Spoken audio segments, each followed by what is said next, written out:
Aquarium अथवा जलजीवशाला को हमेशा घर के एंट्रेंस में, ऑफिस के एंट्रेंस में अथवा रिसेप्शन में ही रखा जाता है, ताकि कोई भी आता है उसकी दृष्टि इस पर पड़े, जिससे उसकी कुदृष्टि हमारे, कई लोगों की खराब नज़र भी होती है, हमारे प्रतिष्ठान, ऑफिस अथवा घर को प्रभावित ना कर सके, ऐसा कहा जाता है। और ये हमारी मान्यताओं पर भी आधारित है, चाहे आप धार्मिक आधार पर देखें और वैज्ञानिक आधार पर भी देखें, तो जीव विज्ञान भी यही कहता है कि सृष्टि की उत्पत्ति में पहले जलचर आए, उसके बाद उभयचर, कहने का मतलब ऐसे सारे एनिमल्स जो जल में अथवा थल में रह सके। तो इस तरह से मैं लाया था लाइट एक्वेरियम में लगाने के लिए। ये भी काफ़ी अच्छी है, पानी के अंदर भी वर्क करती है, और इसमें मछली आप कितनी रख सकते हैं, 3 रख सकते हैं, 5 रख सकते हो, 1 रख सकते हो, कहने का मतलब है विषम संख्या में रखी जाते हैं। इनके साथ एक काली मछली भी रखी जाती है। ये तो हुआ मछली में, एक्वेरियम में मछली रखने का जो रखी जाती है। अब यहाँ पर प्रश्न ये उठता है, इसमें विषम संख्याओं का ही चयन क्यों किया जाता है? जैसे हम किसी को शादी ब्याह समारोह में कहना चाहिए हमारा जो शगुन अथवा पिठा लगाया जाता है, तो वो भी विषम संख्या में ही लगाया था। 21 रुपया, 501 रुपया अथवा 101 रुपया, इस तरह से होता है कि कहना चाहिए विषम संख्या किसी चीज़ से अविभाजित होती है, कहना चाहिए हमारे बीच में एक बंधन का भी काम करता है, जो कि अटूट बंधन होता है। और मछली अपने ऊपर विपत्ति को ले लेते हैं। दक्षिण भारत में भी ये काफ़ी अच्छी परंपरा है, और उत्तर भारत के कई सारे क्षेत्र में भी लगभग सभी प्रतिष्ठानों में मछली पाली जाती है। होता क्या है दोस्तों, कई बार हम एक्वेरियम तो घर पे ले आते हैं, लेकिन कुछ समय के बाद धीरे धीरे मछलियाँ मरने लगती है। अगर मछली को सबसे ज़्यादा देख रेख की जरूरत पड़ती है, समय समय पर एक्वेरियम की सफाई जरूरी है। इसके अलावा सबसे महत्वपूर्ण इनका एक्वेरियम का पंप है, उसको भी रेगुलर रूप से साफ़ करना जरूरी होता है। जहाँ तक खुराक की बात है, इनको ज़्यादा खुराक की जरूरत नहीं होती है आमतौर पर। एक मछली को आप छोटा दाना भी जो इनका आता है ऑलरेडी फ्लोटिंग फूड, वो दे देंगे तो सफिशियंट रहता है, क्योंकि इनके शरीर की बनावट हमारे शरीर की बनावट से अलग होती है। इनका शरीर पर फेफड़े नहीं होते, इसके अलावा जो मछली आप पालते हैं उसमें दांत नहीं होते, तो इस वजह से।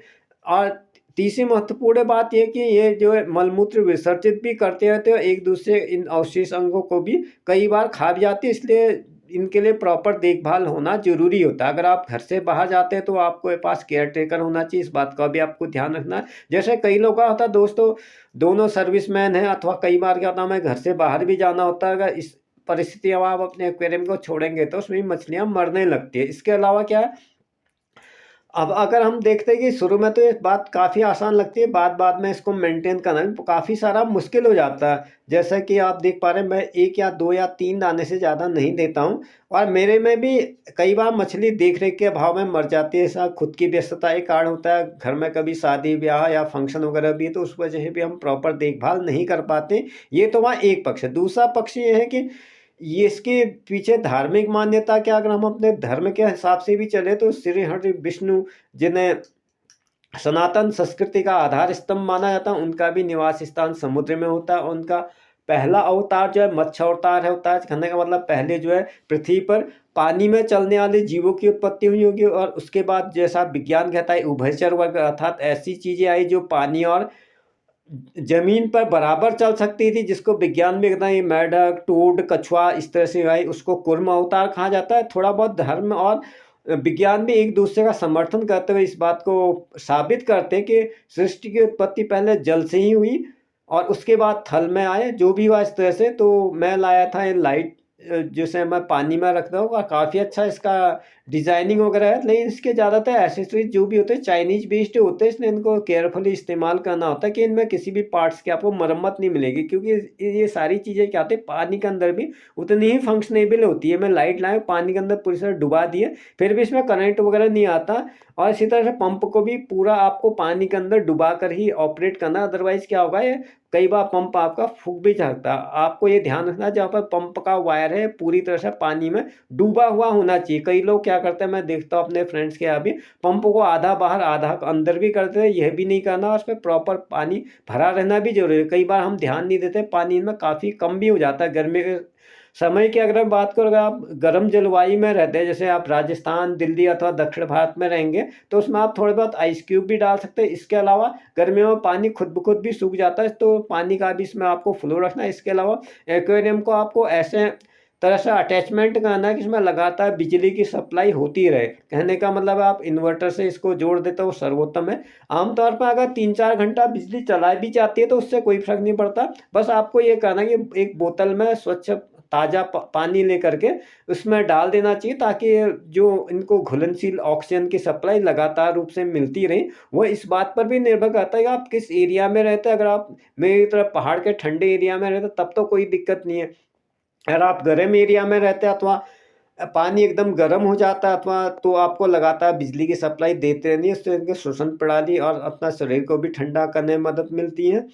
तो अगर हम अपने भारत के भी परिप्रेक्ष्य में देखते हैं, भारतवर्ष हमारे देश का नाम पड़ा, उससे पहले दुष्यंत शकुंतला की कहानी आती है और वो अपने राजा को पहचानने से मना कर देती है। उसके बाद एक शिकारी आता है, वो मछली का पेट निकाल करके अंगूठी राजा को दिखाता है, उसके बाद राजा अपनी रानी को पहचानता है। इस तरह की कहानियाँ हमने धर्म में भी पढ़ी है, और अगर हम बचपन की बात करें, जल परियों की कहानियाँ भी हमें सुनाई जाती थी। समुद्र मंथन हमारी सनातन संस्कृति का भी एक महत्वपूर्ण अध्याय। कहने का मतलब ये सारी चीज़ें जो है हमारी धर्म, आस्था और संपन्नता से भी जुड़ी हुई है। इसीलिए जो है समुद्र को हम रत्नाकर कहते हैं। समुद्र सबसे पहले श्री हरि का निवास स्थान आता है, उसके बाद लक्ष्मी की उत्पत्ति होती है, उसके बाद जो भी रत्न हमें आए वो हमें पानी के ही माध्यम से आए, तो हमारी समृद्धि का भी आधार होता है। मछली दो तरह के से होती है, कहना चाहिए। एक हम जिसे हम आहार के लिए इस्तेमाल करते हैं, वैसे भी मछली का तेल सभी लोग परिचित हैं। और फिश जो है माइंड की ग्रोथ के लिए, आँखों के लिए भी अच्छी होती है। इसके अलावा जो मछली पाली जाती है, यहाँ पे मेरा फोकस ये है, जो मछली आप पाल रहे हैं उसमें एक्वेरियम पे ही मैं बात करूँगा। और जिस एरिया में रहता हूँ भीम सरोवर के आसपास, यहाँ पर भी काफ़ी अच्छा एक्वेरियम इन लोगों ने मेंटेन किया है।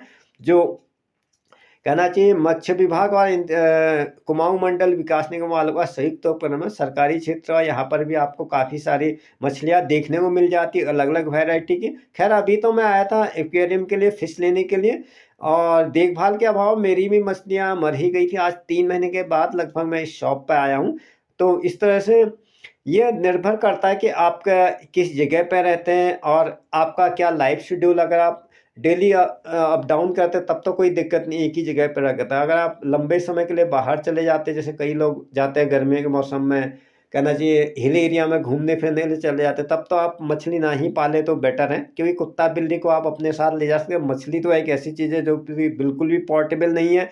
इसके अलावा क्या देखभाल के ही अभाव में ये मछलियाँ मर जाती हैं। तो इस तरह से ये तो खैर मेरा संक्षिप्त सा वीडियो पहले मैं बनाने वाला था, इसको ब्लॉग के फॉर्म में, फिर मुझे ध्यान आया कि मैंने अपने टेक वाले पर भी कोई वीडियो अपलोड नहीं किया, तो इस तरह से इसको सूचना के रूप में प्रसारित करते हैं मैंने अपने वीडियोज बना दिया है। तो इस तरह से जो एक्वेरियम होता है वो उसके लिए आपको ध्यान रखना। अगर आप बात बात में एक्वेरियम ले आते हैं फिर मछली मर जाती है तो उसका मैं आपका नुकसान भी है। तो ये 3 बातें आपको कंसीडर करनी है, क्या मैं इसकी प्रॉपर देखभाल कर पाऊँगा, क्या मैं इसको रेगुलर पे फीडिंग कर पाऊँगा, मैं कितना देर अपने मुख्य जगह पर रह पाता हूँ, वो इस बात पर निर्भर करता है। चलो आज के लिए बस इतना ही। फिर